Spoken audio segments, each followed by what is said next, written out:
भारत किसके लिए जीना चाहिए, मतलब किसके लिए जीना चाहिए, मतलब वास्तव में कि परिवार के लिए या संसार के लिए या अपने लिए? इन तीनों बातों में एक को जोड़ लो, एक बात को जोड़ लो।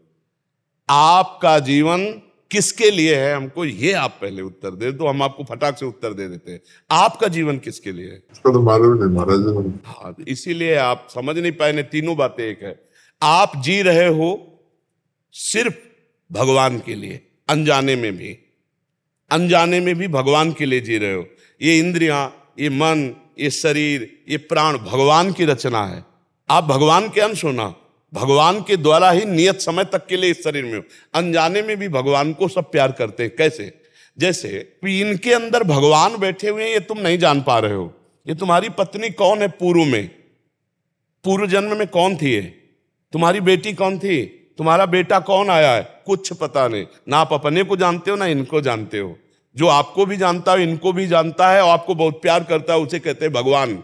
और उसी के लिए आप जीवन जी रहे हो, अनजाने में भी।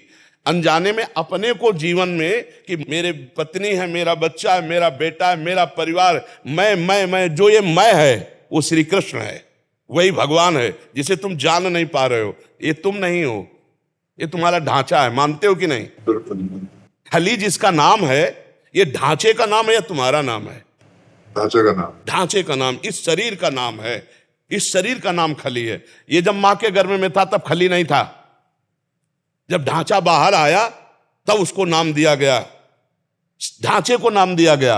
और ढांचे से ही इसके अंदर जो संचलित होने वाली शक्ति है उसको पहचाना जा रहा है।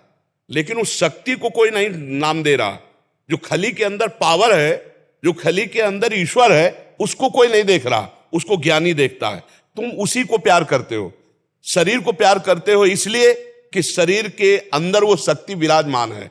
नहीं तो अभी कह दिया जाए कि तुम्हारे पूरे जीवन का नाश हो जाएगा इस इतने से, तो इतना कटवाने में देर नहीं लगेगी, पैसा दे के कटवा दोगे।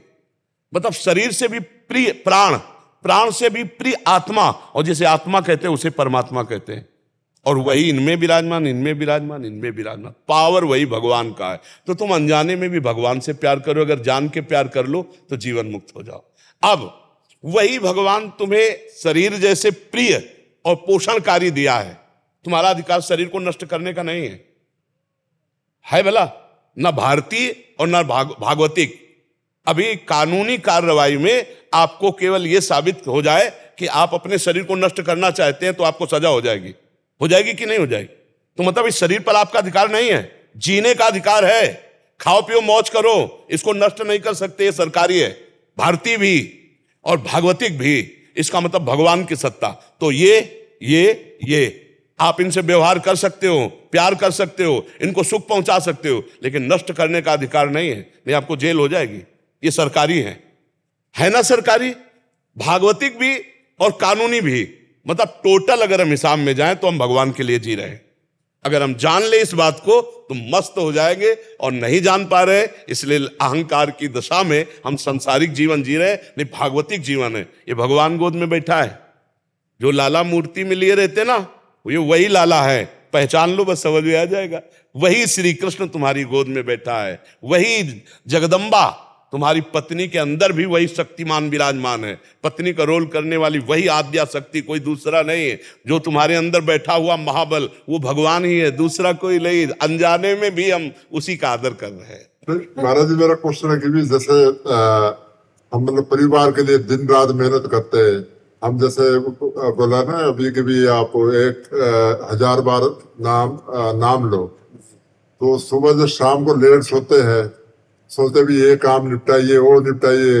सुबह होता है यार उठिए और जिम लगाइए फटाफट हो भी, मतलब मैं ये सोचता कि किसके लिए हम कर रहे हैं, मतलब कभी अपने।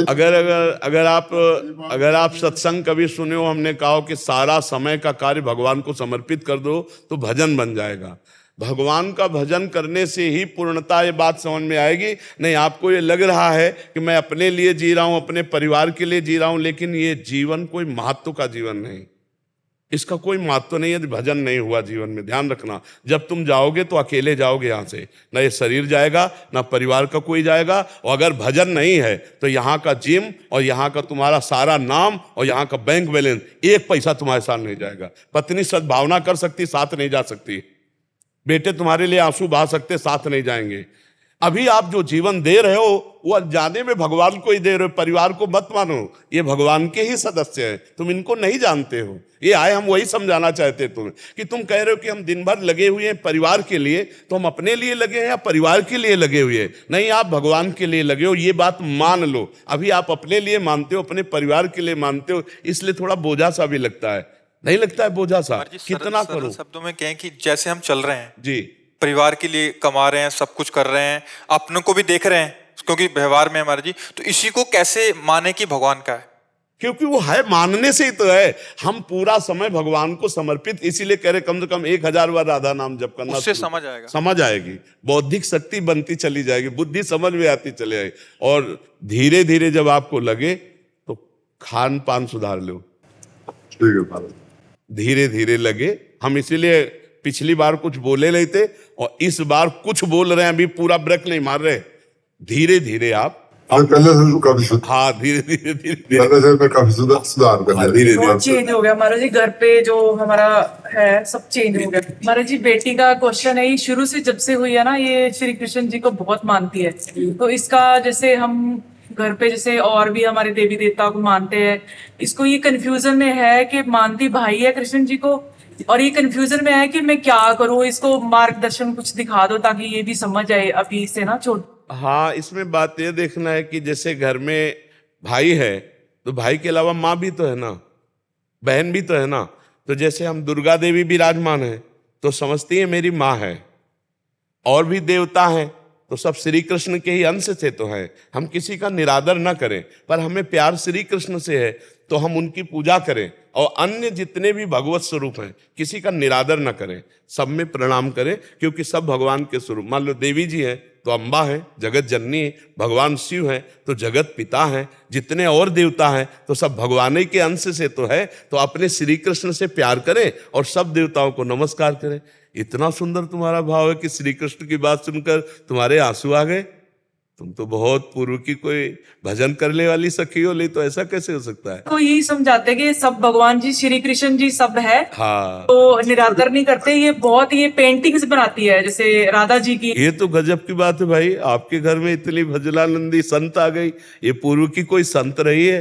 नहीं तो भगवान के लिए ऐसे आंसू आना बड़ा मुश्किल होता है। आप ही बताओ, भगवान के लिए रो सकते हो?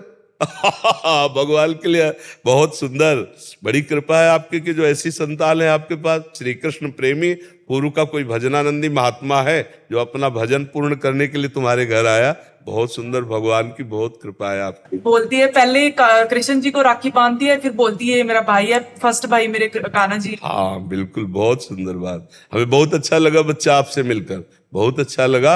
आप ऐसे नाम जप करना और श्री कृष्ण से प्यार करना, फिर देखना वो जीवन कैसा उन्नतिशील बनाते हैं श्री कृष्ण। ठीक है?